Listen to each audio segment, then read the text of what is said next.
everyone, and welcome back to Football Manager 2018 and the second part of this experiment where we're taking a look at what would happen if every single player in FM18 was a free agent. Now, in the first part, if you didn't see it, go back and make sure you watch that, because we did go 1 year into the future and see how all those teams were getting on with their new player rosters and where the players had ended up, what the squads were looking like. And today I am going to go through some of your requests for players to see where they've ended up. So do drop a comment if there's a player that I haven't spoken about that you would like to see. I also just want to say thank you for the amazing response to the last video. It got so many views so quickly, and it was also nice to see so many likes and so many people saying they'd subscribe because they just found that video. About 80% of people that watch my channel don't subscribe, so it would be really helpful if you guys could, because I would love to hit 20,000 subscribers by the end of the year.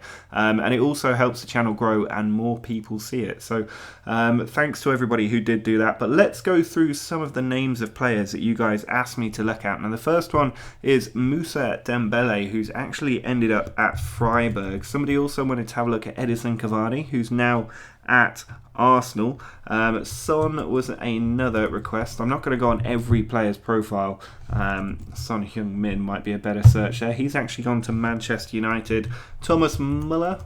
By the way, this is going to take a couple of minutes, so if you're not interested, you can just skip forward. Thomas Muller's gone to Barcelona. I'm pretty sure we saw that last time. A weird request was for Brian Oviedo. Not sure if I've got some Costa Rica fans in here, but he's ended up at Dinamo Kiev. Anthony Martial, I'm pretty sure we saw him last time. He's now at Bayern Munich. Another slightly odd one. I know he's a cult hero, but Aaron Moy is actually at Inter Milan. Now that is an interesting one. He's on loan from Manchester City. That's why. That's an important clarification. Jonjo Shelvey was another player, and he is still a free agent, so there's going to be quite a few players in that situation. Marcus Rashford was another big ask, and he's now at Olympique Lyonnais. If we just look at his career stats, I'm a little bit interested. He didn't actually do too well. 14 goals across about 42 games. Lionel Messi we did look at last time, but I know that people are going to want to have a look. He's at Spurs. I'm sure we'll see him again in this episode. Jesse Lingard was another one. He's actually at Wolfsburg. Good to see some of the English players moving on to other teams. And then there's Perisic was the final one that I picked out, and he's gone to China for the big wage packet, which I'm sure quite a few other players will have done. Now what I'm going to do now is go 1 year into the future. Actually, I'm going to look at the free agents first before I forget. I'm not sure if there's a good way to see who a free agent is by value, because obviously most of them don't have a value assigned. So we'll give this a try. If you know a better way to look at this, do let me know down in the comments. I hate the new scouting system in this game. I prefer the older ones. But we're just going to have a look at everybody with an expired contract. So you can see Michael Carrick, Carl Norton's in there. There are going to be thousands of these players. Gianluigi Buffon still doesn't have a club. Sergio Busquets doesn't have a club, which is quite interesting. If you do want to pause the screen on any of this, and you can do, I'm just having a quick look. I saw Shane Lung there. Dusan Tadic is also without a club. You got Grankvist, captain of Sweden. He's a pretty good player as well. Morgan Schneiderlin. There's a good Premier League team in here. Mertesacker. There's a good Premier League team in here at least. And the further down you go, I'm sure you're going to find even more great players. The trouble is that you can't really filter them. I thought that was Sergio Aguero then. That was a bit of a shock. You can't really filter them by value, which is quite frustrating. So if you guys know a better way to look through the free agents, and do let me know, because I'm not going to spend all day scrolling through those. It's starting to filter by nationality now, I think, which is not massively helpful. It is a little bit helpful, but not massively helpful. So instead, we're going to go forward 1 year into the future and see how the teams have done. Well, we are now 1 year into the future, and as you can see, Manchester City have won the latest title, just 1 point clear of Arsenal. Bit of a change from last season. Manchester United in third, Liverpool fourth, but champions Chelsea way down in fifth place. You can see then it's Spurs and Newcastle, West Ham down there. Leeds, Middlesbrough and Watford all getting relegated pretty much straight away. If we look at the transfers, you can see Anthony Martial, £112 million move to Chelsea. Kingsley Coman getting a big transfer as well. Lindelof going from Newcastle to Arsenal.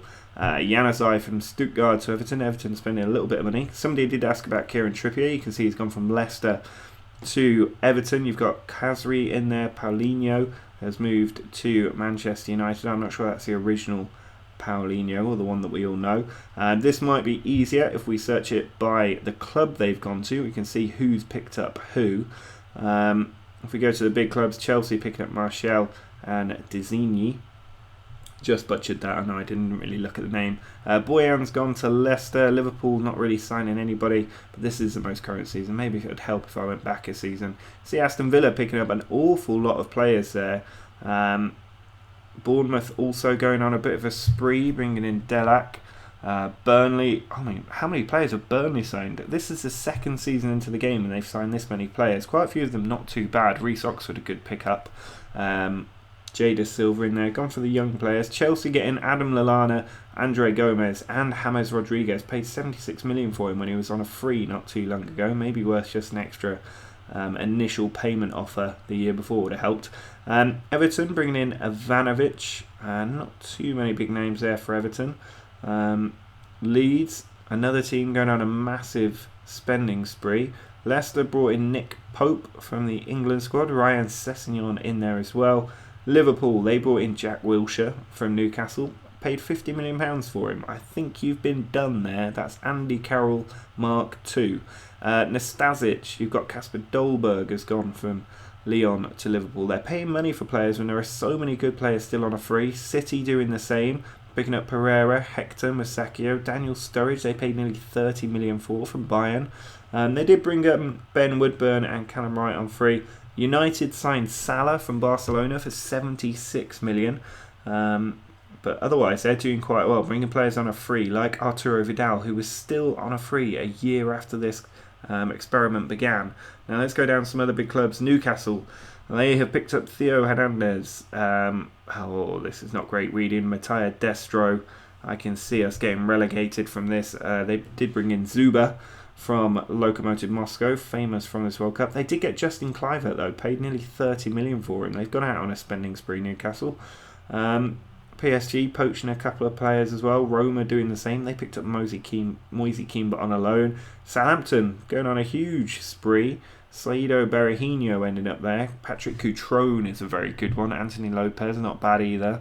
Players like Munezia, Jimenez, not a bad signing. Stoke also picking up a huge number of players there. Yanan Villa among them.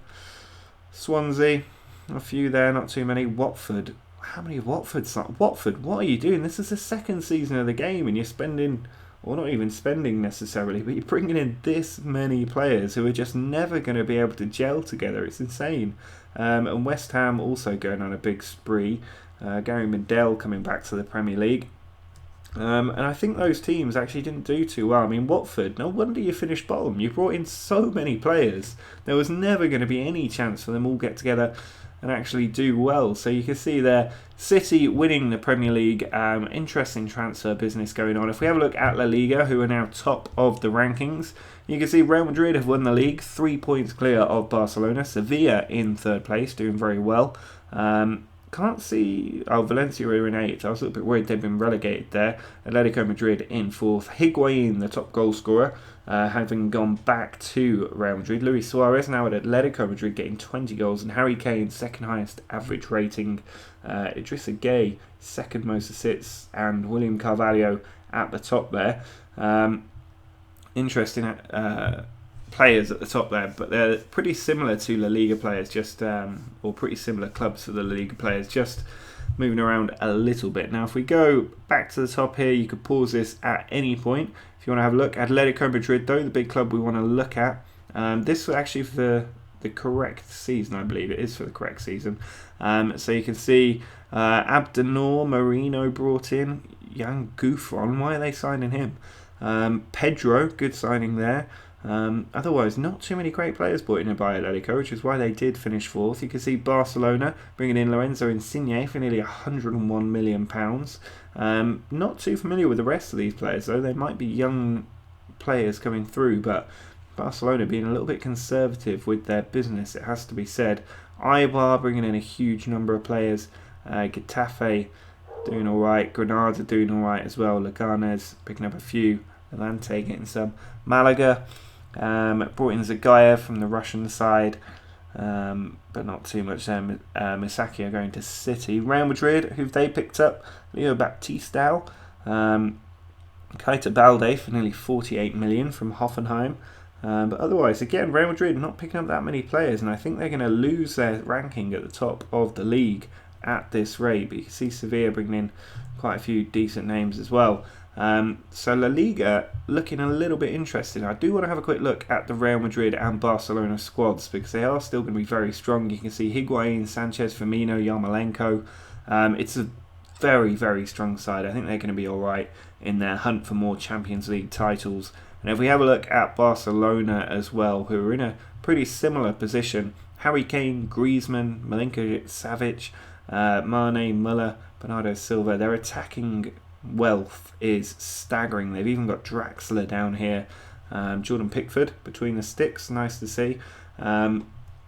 But Harry Kane, their key player. If we go over to the Bundesliga next and have a look at how this panned out, you might remember Bayern finished 4th last time. They did not do too well, and they actually didn't win the league the second season either. It went to Wolfsburg. Surprisingly, they've taken another Bundesliga title. They took one a little while ago, shortly before they brought Steve McLaren in.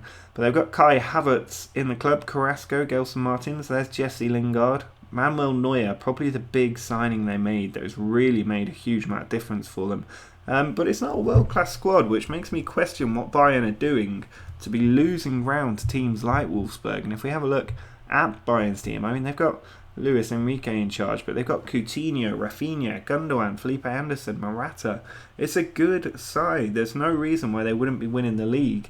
I mean, just look at the value through this entire club. They're bringing in so many players, but not quite doing the job. And Dortmund, who did win the league last time, have dropped down into 4th place, probably because they haven't signed too many great players. But they got Lacazette, Thiago, Boateng, some good sides in Germany, it has to be said.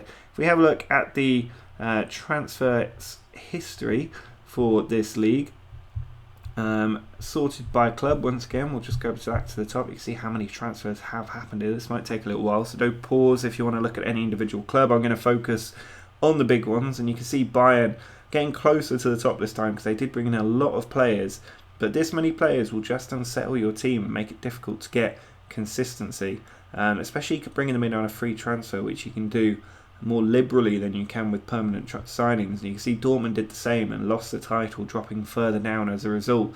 Not really picking up that many great players. Frankfurt brought in quite a few as well. Ante Rebic from Croatia. Nice seeing a few of the World Cup names. Now, there are some players who have made names for themselves from this World Cup. Hertha Berlin, Hoffenheim bringing in some players too. Cologne. I mean, why would you do that? Honestly, what possible rationale do you have behind that transfer policy? I hope they got relegated. I can't remember seeing if they did or not. I mean, very few of those players are actually any good. But there you go. Leverkusen taking a more sensible approach. Mainz doing alright. Red Bull Leipzig also bringing in a few players there. Stuttgart bringing in some. And Wolfsburg as well. Wolfsburg kept it trim and won the league. That is the trick in this database. Get your signings done in the first season. And you can see Cologne, 1 point, bottom of the league. They brought in about 40 blooming players. And of course you're going to finish bottom with 1 point and 33 defeats. I nearly missed that on the first viewing. But it's amazing how just looking at the transfer policy can let you know exactly how those teams are going to do. Wolfsburg strengthened key positions. Cologne tried to reinvent their entire club twice. No wonder they got relegated. Next up, we have Serie A. You can see AC Milan have won this league. Napoli just behind them, Juventus and Inter all tied on 72. A very close race, as it almost always is in Italy when you mess with it and Juventus don't have established dominance. Now Olivier Giroud, top goal scorer for the second year in a row. Romelu Lukaku now at Napoli, not far behind, but Gylfi Sigurdsson the best player in the league at the moment, which may be a sign of the strength of Italian football. Because there are so many big clubs, we're just going to go straight to the transfer screen rather than go through each and every squad. And if we go to the top, you can see AC Milan, not too many transfers, some alright players. I mean, they've not really strengthened too well there, but they have brought in enough to secure another title. Bologna bringing in a lot of players there, Cagliari as well. It's the teams in trouble that panic and bringing in lots of free agents, I think. Now Fiorentina, they did alright, Emre Moore coming in, but again, not really any big names in there. Genoa bringing in quite a few players. Inter, they brought in Ika Munian, or Muniain as he's pronounced. Shaqiri as well, Juan Fran, Z Luis, a few big names there. Issa Diop as well from Marseille. Juventus brought in Jorge Mir from Sassuolo. Musa Barrow, they're focusing on the wonder kids it seems. Edin Dzeko from China, they actually paid money for him as well. Lazio going on a massive spree, bringing in an awful lot of players. Not a lot that I recognise too well. Napoli strengthened cleverly. They brought in Pinamonte, De Siglio, Marco Silvestri, Javier Mascherano. Decent signings there. Perugia bringing in a few players. Roma went to town. Moise Keane on loan. Jens Odgaard. But again, not too many big name players. Sassuolo brought in loads of players. Torino, Udinese must have finished bottom. No, they didn't. They actually did alright, finishing in 7th despite bringing in that many players. Not as much disparity in this league, it has to be said. But AC Milan, the dominant team. We will just have a quick look at their squad as champions. And you can see not that much value. The Italian league has not strengthened particularly well. It's a decent team. Hugo Lloris in goal. Olivier Giroud up front doing well for them despite being 32. Still getting top goal scorer. Mandzukic is in there. Florenzi's a great player. Brozovic is a great player. Alex Telles is pretty good as well. So they've strengthened with a well-balanced side, I would say. Now if we have a look at Ligue 1 and have a look at the stages here, you can see PSG 100 points at the top of the league, Monaco 97. This experiment has done very little in terms of upsetting the natural order, because there's quite a few of you pointed out in the comments last time the reputation wasn't messed with. You would need to make everyone a free agent and reset reputation for every club to stop the big teams just bringing in the big players every time. Now PSG, if we have a look at their squad, I expect they're going to win the league an awful lot. And you can see why. De Bruyne, Hazard, Dybala, Asensio, Eriksen, Van Dijk, Keita, Laporte, Correa, Fabinho. It's a sensational team. I mean, the top screen there has players all over £50 million in value. And there's not much scrimping at the bottom either. So PSG doing really well, but Monaco must be doing well to be just 3 points behind them. I know the league isn't going to be that strong, but they don't have quite as good a team as PSG, but they're still grinding out those wins and getting very close to a title. Now if we go to the transfer screen, start from the bottom and head up, you can see Toulouse bringing in a lot of players, Strasbourg doing the same, Rennes doing the same. There are PSG. These are the players they brought in last season. Nacho from Man United for £81 million. I think this has messed with the transfer fees more than anything, this experiment. We're seeing crazy money being paid for players that just aren't actually that good. Nice there as well. Lille, have gone absolutely crazy with the players, bringing in a huge number. Nantes bringing in quite a few. Guignon as well. Dijon. Brest bringing in some. Bordeaux as well, going mad with the signings. Connor Wickham now on their payroll. Saint Etienne, and look at Monaco. They really did bring in a lot of players, bucking that trend of signing too many players and performing badly in the league. But they didn't sign too many big names. A lot of these look like they're youth prospects, and that's where this game really will come into play about 10 years down the line. Who picked up the youth prospects? Who manages to keep them? And what impact does that have on their team? But you can see PSG there winning league. Now some people did want to have a look at the Portuguese Premier League. Unfortunately I don't have it loaded, but we can have a look at the squads for the big three in Portugal, and they've not done too well there, to be honest. They aren't bringing in that many big names. It is difficult when the database isn't loaded up for them, but you can see Sporting have done alright, but not much value in that side, and I suppose not being able to command the transfer fees is not going to help them. Porto, finally, Again, when you've got Troy Deeney as one of your major strikers, you're probably in a bit of trouble when you have the potential to sign any player in the world. So the Portuguese league not holding up too well. The other league that people wanted to have a look at was the Eredivisie. So we can see just that AZ Alkmaar and Feyenoord winning the leagues here. So if you have a look at Feyenoord's squad, they've done okay. I mean, there's just no value in these teams whatsoever because they can't attract the big names even when they become free agents. I actually doing a lot better than they are, but even they're not bringing in big names. They're sticking to a lot of Dutch players. Vernon Anita in there, Luke de Jong. They're bringing the Newcastle band back together at the moment, and FC Utrecht don't even have any players in their team yet managed to finish third. They do have Wesley Sneijder, I saw there.